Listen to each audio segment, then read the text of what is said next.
Welcome to Man on the Street, brought to you by Screenlit. When you need inside power on the outside, check out this amazing new product at screenlitpower.com. Man on the Street is here today with both members of When in Rome UK. We've got our friend Clive Farrington out there on the West Coast in California, and our other friend across the pond in the UK, Andrew Mann. Thank you guys so much for being here. How are you doing? All good. All good. There he is. Obviously, strange times for us all here. Spend a lot of the day tinkering around doing like handyman jobs at the moment, which is quite amusing because I'm not that type of guy. I found myself painting things that don't need painting. The usual. I tell you what, my car must be the cleanest car in London. I must have washed it about 4 times in 3 days. So yeah, just finding the time really. Luckily, the weather is very, very nice. We're very fortunate in London at the moment. It's quite a heat wave, so it's good for us at the moment. So yeah. Well, I'm glad to know that you're both doing well. And listen, let's go right into it. I want to talk about the sound that you created, the When in Rome UK sound, obviously the Promise and your other music. But you guys are both from Manchester, and anybody who's seen the movie 24-Hour Party People knows that there was quite a music scene in Manchester in the 80s. You know, the whole Tony Wilson, Club Hacienda, Happy Mondays, Joy Division, New Order, the Smiths, that whole musical movement. Can you tell me, was your sound influenced by that movement? Let's start with Andrew.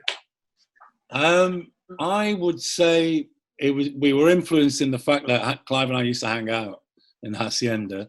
So therefore we were listening to music which was pumped into our ears from factory records. Musically, I think Clive and I always liked the idea of a good pop song, but we never sort of made any headway in Manchester. I mean, we did try and, send stuff to people like Factory and that they weren't really that interested. I think we both had like a soul music background, which was always a great, music that made you move. And also cross that with stuff like Kraftwerk and DAF and things like that, which always was a great influence for Clive and myself, I think. Interesting. How about you, Clive? Got anything to add? Well, it's really weird. Andrew sent me a map of all the Manchester bands before, and that we're not on it, of course. but the great thing about not being on it is the fact that we were a little bit different than the other bands, than the Manchester bands, because we had a kind of a pop sound, and we sang love songs, if you like, and Manchester was always that the very, very cool songs, if you dared mention love in one of your songs, you've got,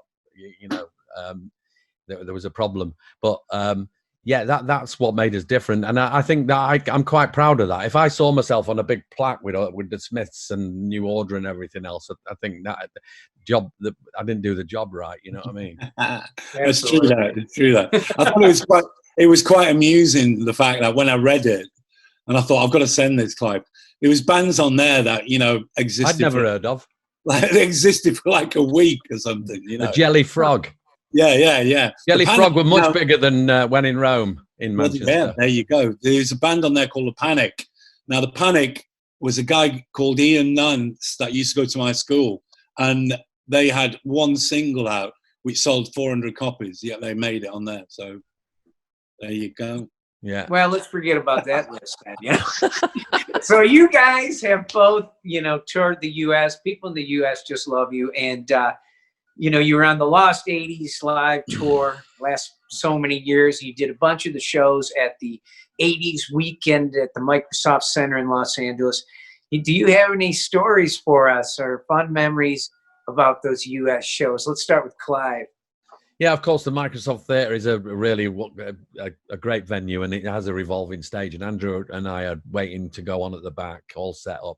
And Wang Chung are just about to come off, so we're ready to go. But the funniest situation one time was nothing was in place when we get to the stage. Our microphones were either side of the stage. The the monitors were not in the right place and everything else. So me being I've worked on stages and everything else, so I've got the experience in that, and it was nothing for me to actually do that. I quite enjoyed it, actually, to tell you the truth. It was better than actually just coming in and thinking, oh, playing. There was something to do. I had a bit of a work to do, and Andrew was helping out. Pancho, our keyboard player and musical director, was helping us move all the stuff. But it was funny because we had about 5 minutes to do it just before Wang Chung finished, and we managed to just get it together in time. And but when we spun round, of course, the audience didn't know that was there was nothing. They didn't know that was going on backstage. It was definitely a Spinal Tap moment. Yeah, definitely. Yeah. Well, how about you, Andrew? You still have good hair. Do you still have the ladies chasing you around backstage at these US shows? No. The only person that chases me around stage is Clive, telling me to get on stage. So that's about as far as that goes. Yeah. I mean, it has. I mean, like I said the other day, when you're into a lot of bands go into the music industry for that, to the girls, the drugs, the drink, and all that fun stuff to go in with it. But we came through the 80s and we did our stuff, and nowadays I think we're more into. I would much prefer to say you sounded great than looking great. I mean, it's most important that we get our sound right, more than thinking, oh, here we are, we're two guys with big egos up on a stage, and it's not like that anymore at all. Yeah, guys, thank you so much. This has been so fun chatting with you guys, and you are about as real gets. And we can't wait to get you back on stage together, especially here in the US. So we're going to head on to the interview, playing one of the tracks from the new Purple Vinyl Anniversary Edition. Clive, tell us about this track, please. Well, this was a real surprise. It came on as one of the mixes on this Prague Philharmonic project. So Andrew and I have totally re-recorded our vocals. The whole thing's re-recorded. The backing tracks are re-recorded. And we were surprised when they sent the mixes back, there was a couple of mixes on there that were not with the orchestra. They were kind of a little bit quirky. And one of them is track 6. And it reminds me of Earth. The actual track itself reminds me of Earth, Wind and Fire. So the production, you mean the production, don't you? The production of it. Yeah. I mean, obviously we would, if we wanted to do this track live, Andrew and I would have to watch a few Earth, Wind and Fire videos, because we'd have to levitate across the stage. Yeah, we'd have to, levitate each other. Yeah. Well, that while singing harmonies. That's not hard. That's not hard. It's easy. No, we levitate all the time. Yeah. Excellent. Well, we're going to get to hear it right now. This is great. Thank you guys again. And you know what? It was great to have two men on the street today. There they go, ladies and gentlemen. Clive Farrington and Andrew Mann of When in Rome, UK. Stay safe, guys. Stay healthy. Thank you. Thank you, Jamie. Heaven knows I tried, but nothing will give way at all. I always see your face at the start of every day. You always set the rhythm that makes my body ache, like falling from a wall. It's just your back you break.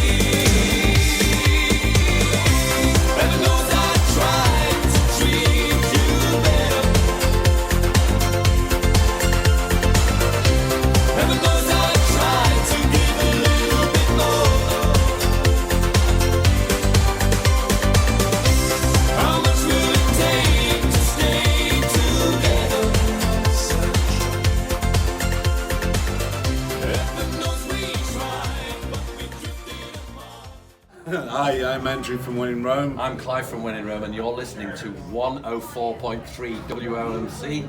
And stay tuned.